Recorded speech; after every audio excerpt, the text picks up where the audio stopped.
Donc, on va voir la structure de ce récit. Alors, les 7 premiers vers posent le cadre, hein. Euh, il s'agit d'une dabelette qui arrive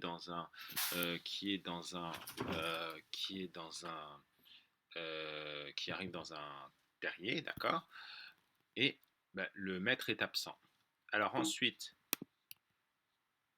voilà. Ensuite, il y a le nœud du drame, hein. Pourquoi est-ce qu'il est, qu'est-ce qui se passe? Et là, on a le présent de narration, d'accord, qui raconte une histoire au passé tout en nous donnant l'impression qu'elle se passe au moment où on en parle, d'accord. Ici, là, qui lui, bon, je vais pas mettre, voilà, qui l'eût brouté, trotté, fait tous ses tours, tout ça, eût brouté, hein, c'est du passé antérieur. Trotter, c'est le participe passé. Fait aussi, c'est le participe passé. Là, tout à l'heure, j'ai vu Jay-Z qui mettait fait, c'est du présent, mais non, c'est du participe passé. Il eût fait. D'accord, Jay-Z? Bon. Jano, Jay-Z, Jano. Non, Jeannot Lapin retourne. Là, c'est du présent, d'accord. Et pourtant, juste avant, on avait de l'imparfait, hein, du palais, hein, Dame Belote, un beau matin, s'empara, d'accord. Tout d'un coup, on a du présent. Et bah, tout d'un coup, on parlait d'une histoire au passé, et grâce au présent de narration, hop, on est transporté devant Jeannot Lapin, là, qui, devant nos yeux, retourne au souterrain séjour. D'accord. Donc, tout d'un coup, on a du présent de narration. Voilà. Alors, ensuite, on a un long dialogue qui ralentit l'action. Et ensuite, alors je me souviens plus du numéro du vers, mais il y a la décision, après il y a 20 lignes de dialogue, et il y a la décision de consulter le chat. Donc en fait, on se rend compte qu'il y a un constant, il y a des accélérations au niveau du récit, et ensuite il va y avoir des pauses, des ralentissements. Le cadre, là, en 7 lignes, on a la chose posée, et tout d'un coup, après, s'accélèrent les choses, Jeannot Lapin retourne présent et qui accélère les choses. Ensuite, on a un dialogue, et effectivement, le dialogue, pendant le dialogue, il va pas y avoir beaucoup d'action, et ensuite, la décision brutale de consulter le chat. Ensuite, on a une description du chat qui, là aussi, il y a un ralentissement de la narration. Et là, tout d'un coup aussi, les choses s'accélèrent parce qu'on a le présentatif les voilà, hein, les voilà. C'est un présentatif, on reviendra sur toutes ces questions, enfin ces terminologies grammaticales. Les voilà, tout doit arriver. Donc en un vers, voilà, ils arrivent devant le chat. Et donc là, il y a le dénouement qui approche. On va voir, il va y avoir un coup de théâtre final. Qu'est-ce qui va se passer ce chat? Parce que bon, vous avez vu, il y a un débat, hein, Dame Belette n'est pas d'accord, veut que le terrier soit le sien. Rencontre avec le chat, et là, on a les choses effectivement qui s'accélèrent parce qu'on a l'adverbe aussitôt. Aussitôt qu'à portée, il vit les contestants, voilà, et donc en quelques vers, il tue Dame Belette et le lapin. D'accord. Donc il y a vraiment une accélération et la chute de la fable. Voilà, donc récapitulatif, hein, c'est souvent les fables, il y a un cadre du récit, ensuite il y a quelques péripéties, pas très rapides. Très très souvent, il y a le présent de narration qui amorce les actions, hein, les péripéties commencent souvent par un passé de narration, hein, souvenez-vous, bon, c'est pas votre programme, mais vous pourrez toujours la donner, hein, euh, un loup se désaltérait dans une autre, non, un agneau se désaltérait dans une eau pure, et un loup survient. D'accord. Tout d'un coup, on a le loup qui survient, et on se doute qu'il va manger l'agneau. Spoiler.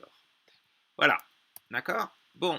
Alors, maintenant, il faut falloir s'accrocher là, une versification au service du récit, parce que euh, les, les vers choisis, enfin le nombre de syllabes, voilà, la versification, tout ça n'est pas laissé au hasard. On va voir que souvent, en fait, voilà, c'est pas un choix qui ne relève, c'est un choix qui ne relève pas du hasard.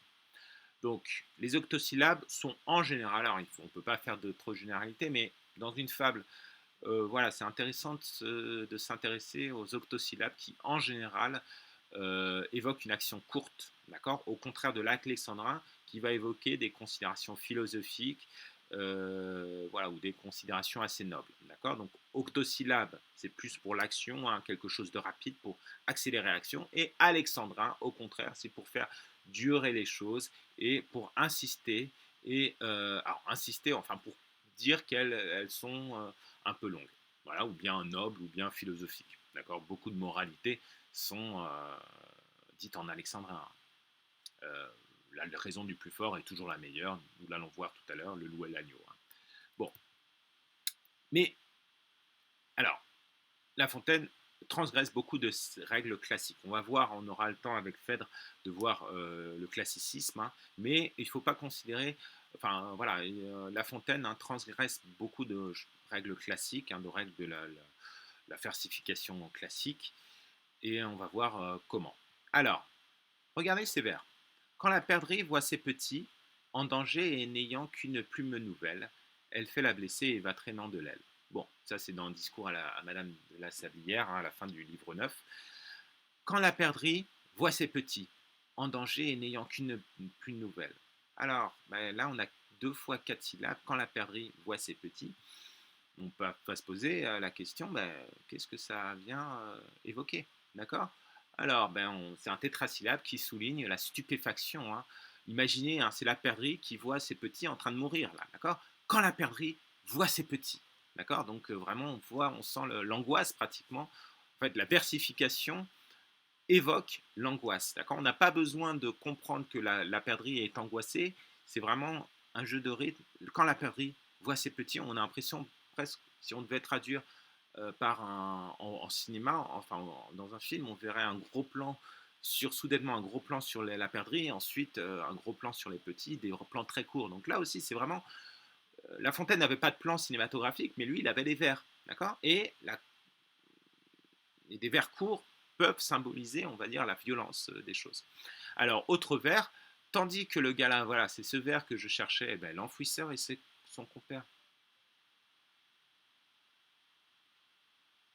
Ouais, bah si, ouais. Alors, effectivement, c'est tandis que le galant homme à grands pas se retire, l'homme au trésor arrive et trouve son argent absent. D'accord. Alors, je ne sais plus si c'est absent, si c'est un vers, bref, là, c'est en fait, il y a 2 vers qui sont. Il y a un rejet en fait de absent qui normalement devrait être à côté. Voilà, spectaculaire mise en avant par l'éloignement de l'adjectif absent du nom argent qu'il qualifie. D'accord. Argent, absent est l'adjectif épithète qui se rapporte à argent, mais il est séparé d'argent par le vers, hein, par le rejet. D'accord. Donc le rejet, en fait, c'est le fait de rejeter au vers suivant. Voilà. Bon, il y a un autre exemple. Là, alors, le rejet, c'est rejeter au vers suivant un élément syntaxique qui fait partie du vers précédent. On va voir. Les derniers traits de l'ombre empêchent qu'il ne voie le filet. Là aussi, là, le filet, c'est quoi? C'est le COD du verbe voir. Hein. Il voit quoi? Le filet. D'accord. Le filet. Et ben, normalement, le COD fait partie du groupe verbal. Hein. Il ne voit le filet. Normalement, ça doit être là. Normalement, ça doit être là.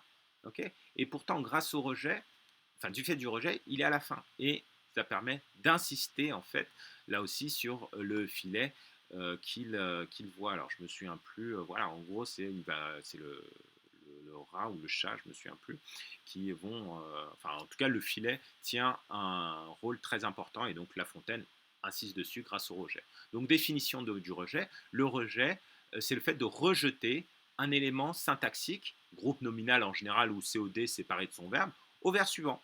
D'accord. Donc on rejette un élément syntaxique, hein, donc l'adjectif épithète, on va le séparer de son nom pour le rejeter à la fin. Il va être tout seul comme ça, et c'est pour insister en fait. Pareil là, dans le chat, la belette et le chat. C'était la belette s'empara. Hein, je me souviens plus, je l'ai pas sur moi, mais la belette s'empara. Et bien là aussi, on a l'impression que le s'empara est très important. Mais oui, c'est quand même du logis voilà, c'est du logis de Maître Lapin, la petite belette, rejet, s'empara. Et voilà, c'est le problème. En fait, en un seul rejet, La Fontaine montre que sans para, la prise de pouvoir là va être problématique. D'accord? Donc en quelques vers, on comprend que le sans para là va être la chose qui va poser problème. Alors, une polyphonie narrative aussi. Alors, ce qui rend la narration très égayée, très dynamique, c'est la polyphonie. Alors, la polyphonie, c'est quoi? C'est le fait que plusieurs personnes parlent dans une fable. D'accord? Poly, c'est plusieurs. Phonie, c'est ce qui se rapporte au son, d'accord? À la parole. Donc, plusieurs voix. Alors, qui peut parler à qui? Alors, on va voir le narrateur, hein, celui qui raconte objectivement. Alors, le narrateur, effectivement, La Fontaine, bah, souvent, il nous raconte une histoire sans forcément prendre le parti. Un fan de biche passait, et le voilà soudain, compagnon du défunt, toute gige sur l'herbe. Voilà, le loup et le chasseur. Bon, ben La Fontaine, là, il nous raconte quelque chose tout simplement. D'accord? Alors, on va voir que parfois aussi, enfin souvent, les personnages se parlent au sein d'un dialogue. Parce que là, on est en train de voir qui parle, hein, à qui. D'accord? Donc, premier temps, le narrateur parle, raconte son histoire. Ensuite, les personnages au sein d'un dialogue. Un loup vit en passant ce spectacle piteux, donc ça c'est le narrateur. Ensuite, il y a les personnages. Oh, fortune, dit-il, je te promets un temple, quatre corps étendus, que de bien, mais pourtant, il faut les ménager, ces rencontres rares. Bah là aussi, c'est dans le loup et le chasseur, là c'est un dialogue. D'accord? Alors, parfois, l'auteur prend parti et s'adresse au lecteur. D'accord? Là, c'est plus un narrateur qui nous raconte une histoire. Non, là, c'est La Fontaine qui va dire voilà ce qu'il pense vraiment. D'accord? Regardez. Le ainsi s'excusent les avares.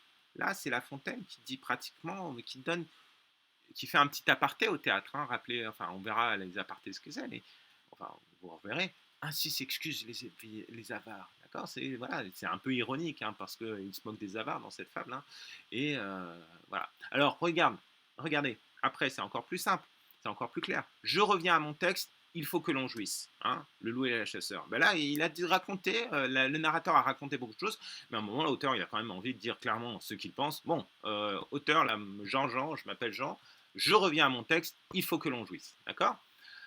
Voilà, donc là, clairement, il dit les choses qu'il faut faire, enfin, selon lui. Hein. Écoutez humain, un autre conte. Alors parfois aussi, l'auteur donc s'adresse aussi au lecteur. Écoutez humain, un autre conte. Voilà, ça c'est dans le Héron. Hein, le Héron, c'est fable 7, non, livre 7, fable 4. D'accord? Écoutez humain, un autre conte. Voilà, donc là c'est l'auteur qui s'adresse au lecteur. Voilà, et aussi, alors oui, même l'auteur peut s'adresser, enfin le narrateur-auteur peut s'adresser aussi à un personnage. Regardez, c'est magnifique. Le loup et la chasseur, il est incroyable cette fable. L'homme, sourd à ma voix comme à celle du sage, ne dira-t-il jamais c'est assez, jouissons. Et là, il y a un dialogue qui se joue entre La Fontaine et l'homme enfin là c'est pas le loup et la chasseur, c'est juste un personnage qu'il invente, qui va juste jouer un petit dialogue, et voilà, il y a tout un dialogue. Regardez, l'homme dira c'est assez, jouissant. Et là, La Fontaine qui dit hâte-toi, mon ami, tu n'as pas tant à vivre. Je te rebats ce mot car il faut tout un livre. Jouis. L'homme qui répond je le ferai. La Fontaine mais quand donc? L'homme dès demain. La Fontaine mon ami, la mort te peut prendre en chemin. Jouis dès aujourd'hui. Voilà. Donc, voilà, c'est vraiment la polyphonie narrative qui permet, enfin notamment, au dialogue d'être très très vivant. Alors, en gros, ce qu'il faut retenir, c'est que le bestiaire est très amusant, d'accord? Walt Disney, voilà, ça permet une anthropomorphisation marrante. Voilà, vous pensez à vous quand vous regardiez des Walt Disney, vous pensez aussi au roman de renard, voilà. Hein. Ensuite, narration. Pourquoi est-ce que la narration de La Fontaine des fables est très très vive, très très amusante, très stimulante, dynamique? Parce qu'en quelques vers, il nous dit énormément de choses. Regardez, les récits dynamiques. Hein, les récits dynamiques qui, voilà, en quelques présents de narration, la structure des vers, la chute, voilà, vraiment les retournements de situation qui sont amenés en quelques vers. Alors ensuite, la versification qui est au service du récit. D'accord? Il y a aussi du rythme, ça aussi c'est important, on en a parlé, hein, le rythme qui est amené par l'alternance entre octosyllabes et alexandrin. D'accord? Ensuite, les rejets aussi qui vont permettre de mettre en avant quelques éléments syntaxiques les plus importants. Ensuite, polyphonie narrative qui parle, c'est incroyable. En quelques vers, on a énormément de personnes qui parlent. Le narrateur qui parle. les personnages, l'auteur qui prend parti et qui parle, qui s'adresse au lecteur, mais qui s'adresse aussi aux personnages. C'est incroyable. Voilà, d'accord. Bon, ben, donc j'espère que vous allez pouvoir bien répondre à tout ça.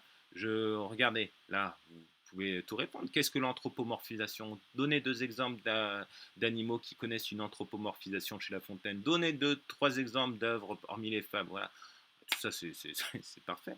Allez, bonne journée.